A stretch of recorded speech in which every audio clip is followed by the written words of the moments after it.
what is due for us from Baytul Mal.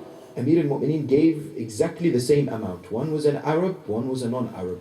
The Arab came and said, Ya Amir al-Mu'mineen, just in case you didn't know, I am an Arab, just to highlight to you. Amir al-Mu'mineen said, bring me the Quran. He said, why? He said, look at the Quran. I don't see any ayah in the Quran that says I have to give you more than the non-Arab. Can you show me any proof from the Quran in any shape or form that gives a particular race, denomination, background, superiority over the other? No. Allah subhanahu wa ta'ala says, Inna akramakum indallahi atqakum. That it doesn't matter which tribe, which nation you come from. The best amongst you in the eyes of Allah are the ones who are God conscious. Therefore what happens is that Mukhtar said this. Then he said, after defeating the army of the Umayyads from the north and the Abdullah ibn Zubayr from the south, he focused on seeking revenge and locating and finding those who were the perpetrators of the atrocity on the 10th of Muharram. What did he do? According to several narrations, he caught up with approximately 18,000.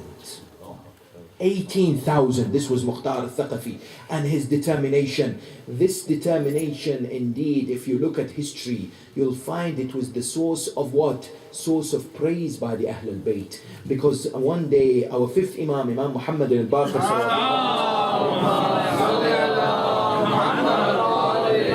was visited by a man. He said to him, who are you? He said, Yabna Rasulullah, Ana al-Hakim ibn Mukhtar al-Thaqafi. My name is Hakim. My father is Mukhtar. Yabna Rasulullah, people have talked about my father in a very disrespectful way, to the extent now I'm doubting. Can you tell me, who is my father, a righteous man or not?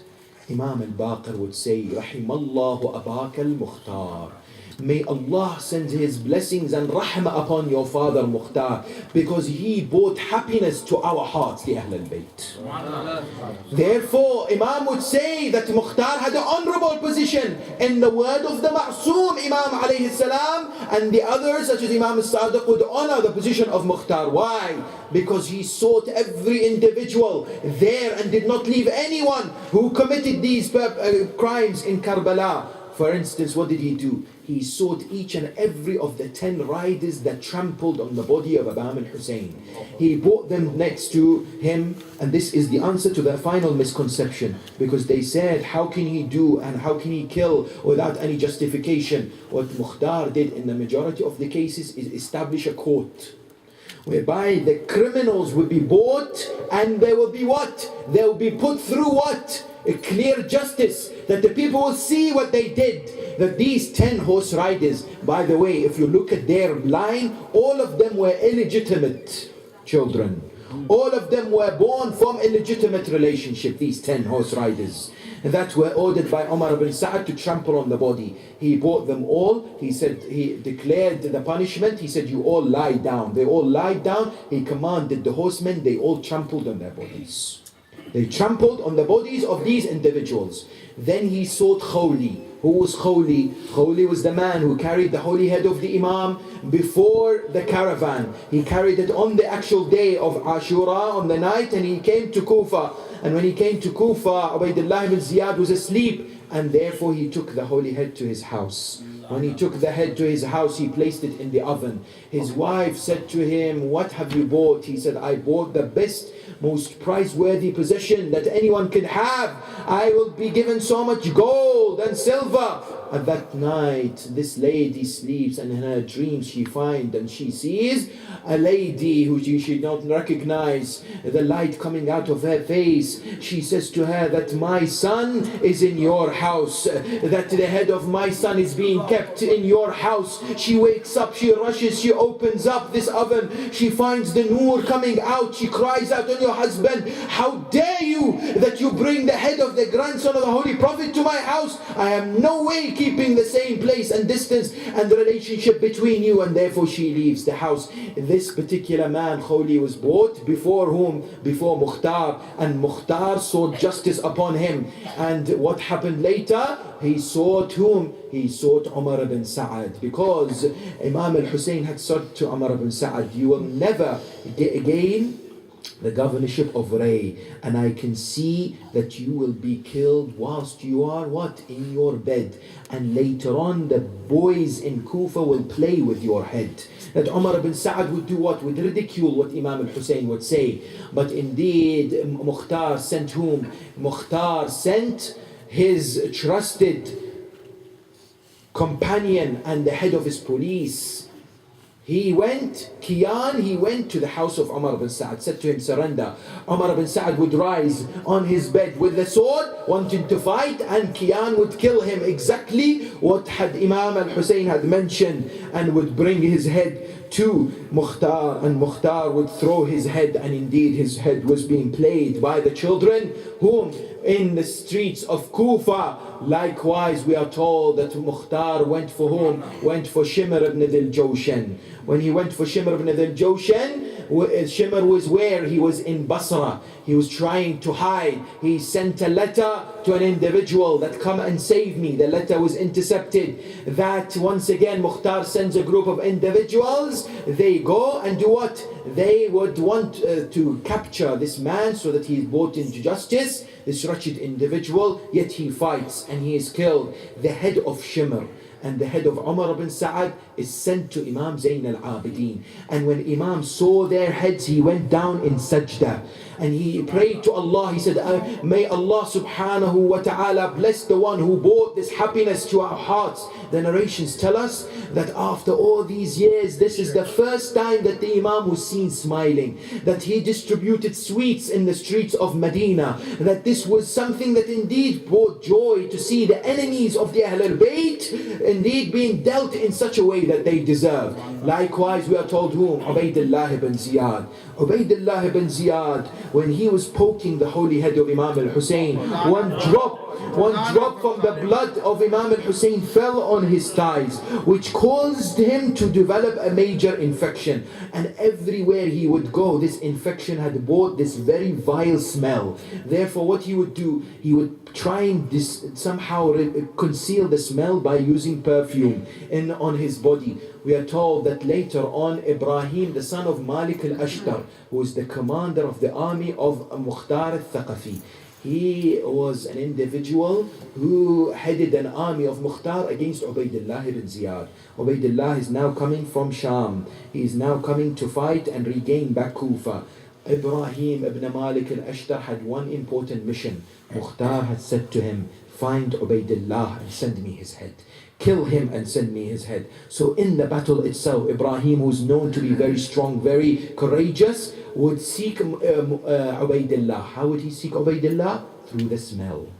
That he was looking for the musk, because Ubaydullah would continuously put musk on himself to conceal the smell that came from the boil, from the infection. That Ibrahim would find him, he would kill him. And the head of Ubaydullah ibn Ziyad was indeed presented before Mukhtar al-Thaqafi. And the narrations tell us that when Mukhtar had looked at it, one snake immediately entered inside the head and came out from the other head.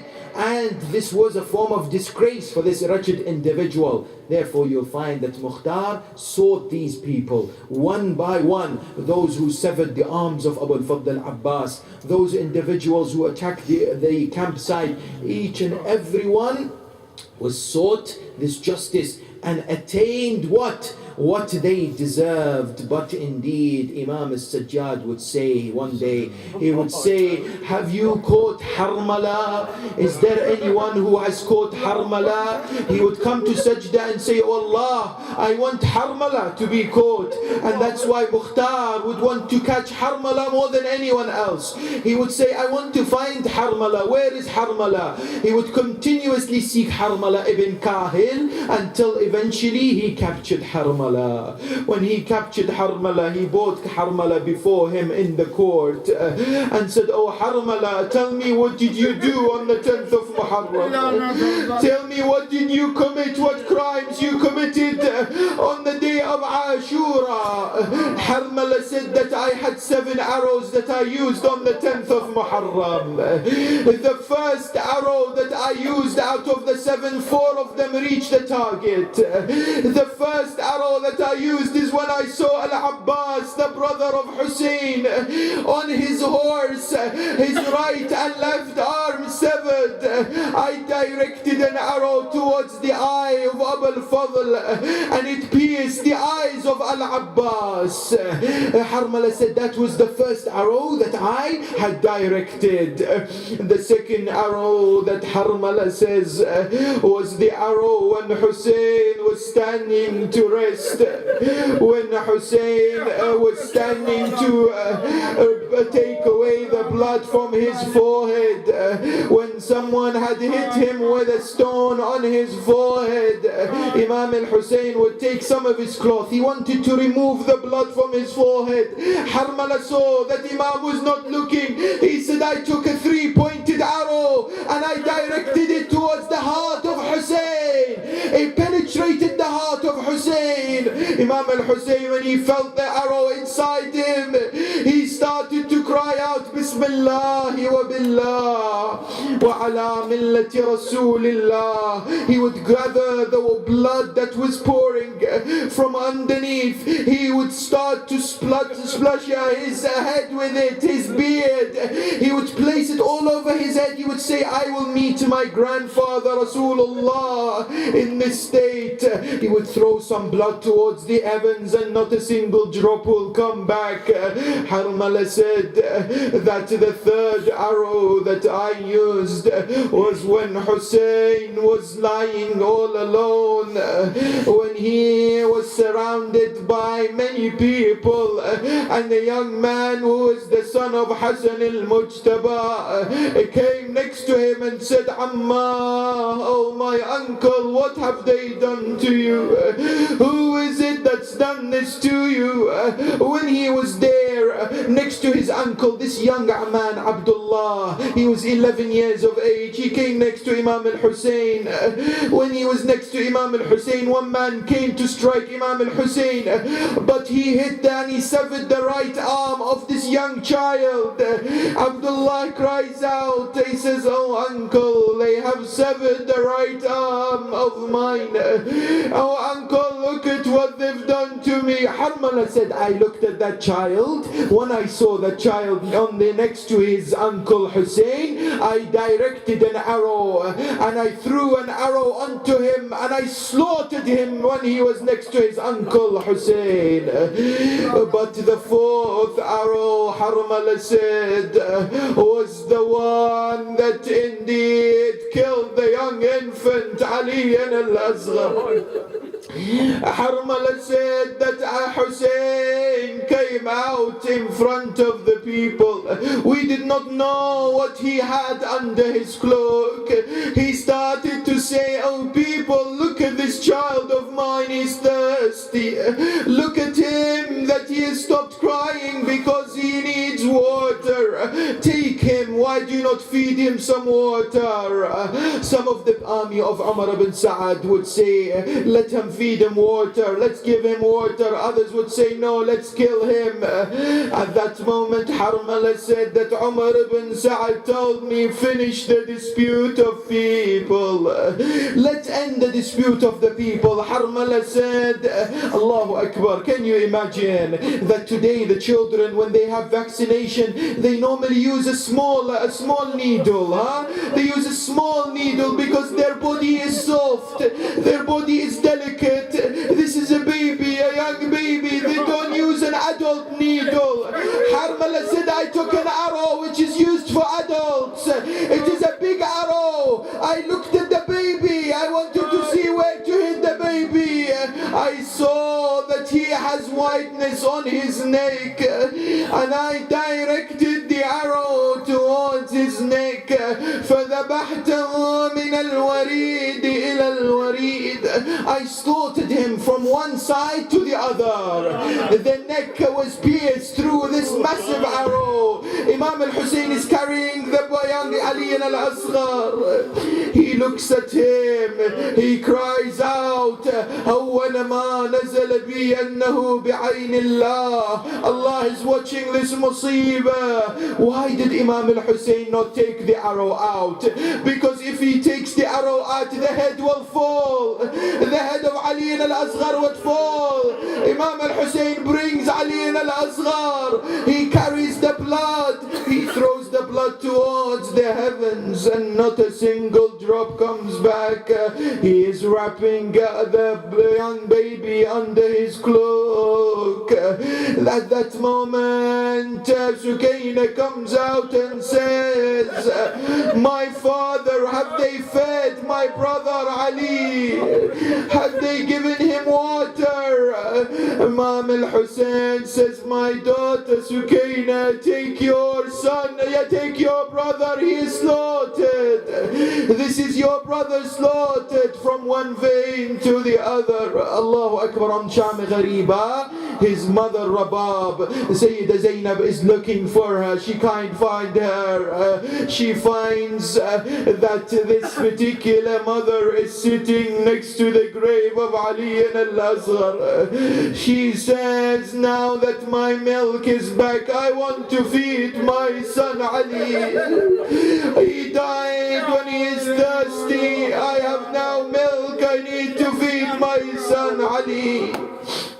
ألا لعنة الله على القوم الظالمين وسيعلم الذين ظلموا أي منقلب ينقلبون والعاقبة للمتقين وإنا لله وإنا إليه راجعون. We pray to Allah subhanahu wa ta'ala to accept our a'mal in the love of Ahl al-Bayt. We pray to Allah subhanahu wa ta'ala to grant us the opportunity to perform the ziyarah of the shrine of Abu Abdullah al-Hussein and all ma'soomeen. We pray to Allah subhanahu wa ta'ala to grant us the tawfiq to attain the shafa'ah of the Ahl al-Bayt on the day of judgment.